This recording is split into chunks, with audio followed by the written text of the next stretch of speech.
Welcome to UPSC radio podcast.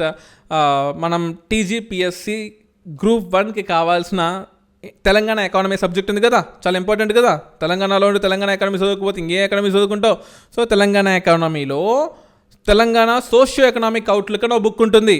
ఆ book 330 పేజీల పైనే ఉంది. ఆ బుక్ చదివేసరికి మీ తాత ప్రాణం మా తాతకు వస్తుంది. ఓకేనా. సో ఇక్కడ ఏంటంటే అందులో ఉన్న third chapter, first chapter second chapter already అయిపోయి అప్లోడ్ కూడా చేశాను. థర్డ్ చాప్టర్లో దానికి కావాల్సిన క్వశ్చన్ ఆన్సర్ ఫార్మాట్లో చదువుకుంటున్నాం మనం. ఏందంట, ఓరి ఓరి ఓరి ఓరి బారి ఏందిరా నువ్వు 5 లైన్ల క్వశ్చన్ ఏందిరా, ఏం మాట్లాడుతున్నారు? 5 లైన్ల క్వశ్చన్ చదవడానికి 2 నిమిషాలు పడుతుంది కదా. నీకు ఆల్రెడీ చెప్పాను, మై స్టాండర్డ్ ఇస్ దిస్. తగ్గిమంటే తగ్గిస్తాను, కానీ క్వశ్చన్ ఈ రేంజ్లో వస్తే ఏం చేస్తావు? ఎగ్జామ్ వాళ్ళు పైకి చూస్తావు పైకి. అరే I will be in this standard, upgrade your standard. చాలామంది నాకన్నా సూపర్ అప్గ్రేడ్లో ఉన్నారు, నేను ఒప్పుకుంటున్నాను. చాలామంది నా స్టూడెంట్స్ నాకన్నా బాగా చదివే వాళ్ళు ఉన్నారు తెలుసా. ఎందుకు లెట్ మీ యాక్సెప్ట్ ఉన్నారు. మరి ఇప్పుడు యూపీఎస్సీ ఎగ్జాము 3 అటెంప్ట్లు, 4 అటెంప్ట్లు, 5 అటెంప్ట్లు ఇచ్చిన వాళ్ళు కూడా ఉన్నారు. మరి వాళ్ళతో కంపీట్ చేయాలంటే నాన్న నీ స్టాండర్డ్ ఆఫ్ లెవెల్ ఎట్లుండాలి, నీ అండర్స్టాండింగ్ స్కిల్స్ ఎట్లుండాలి, ఎటువంటి ప్రాబ్లం వచ్చినా సాల్వ్ చేయాలి. ఓకేనా, చేస్తావా? చేద్దాం. What has been the role of the Civil Supplies Department in ensuring food security and efficiency distributing the essential commodities? ఓయమ్మా ఇందిరా ఈ క్వశ్చన్ అనుకుంటున్నారా? ఏం లేదమ్మా, సివిల్ సప్లైస్ డిపార్ట్మెంట్ ఫుడ్కి కావాల్సిన ఎసెన్షియల్ కమోడిటీస్లో వల్నరబుల్ సెక్షన్స్కి ఎలా ఇస్తుంది అండ్ దాని యొక్క impact food security, overall food security of Telangana మీద ఎలా ఉంది, అందులోనూ సోషియో ఎకనామిక్ అవుట్లుక్ 2024లో ఉన్న విశేషాలని రాయండి అని చెప్పి ఇచ్చాడు. అంటే ఫుడ్ అందరికీ అందుతుందా లేదా, అందుతే దానివల్ల డెవలప్మెంట్ ఎలా అవుతుంది అండ్ అందినప్పుడు మన ఫుడ్ సెక్యూరిటీ గోల్స్ని ఎలా అచీవ్ చేస్తావు, తెలంగాణ సోషియో ఎకనామిక్ అవుట్లుక్లో దాని మీద ఏం ఉంది. ఇది 4 క్వశ్చన్లుగా ఇచ్చాడు. Okay, first role of civil supplies department in Telangana public distribution system. తెలంగాణలో పీడిఎస్, పబ్లిక్ అంటే మనకు బియ్యం ఇవన్నీ ఇస్తారు కదా పబ్లిక్ డిస్ట్రిబ్యూషన్ సిస్టంలో.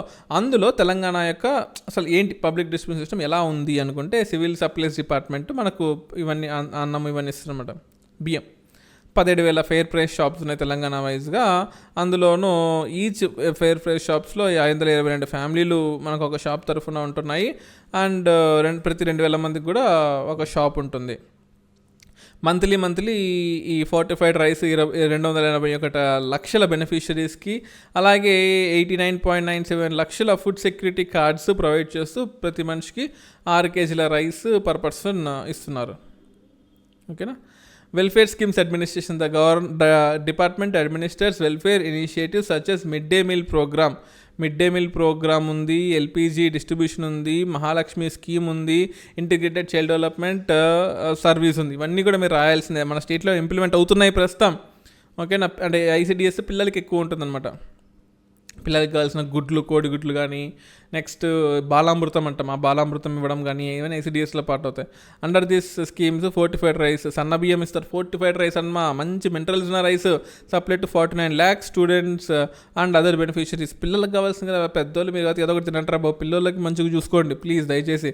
గవర్నమెంట్ ఇంకేం చేస్తుంది, PDS through smart PDS initiative 2023-24-26 ఈ 3 ఏళ్లలో, which includes 60-40 cost sharing model between the centre and state governments to enhance distribution efficiency.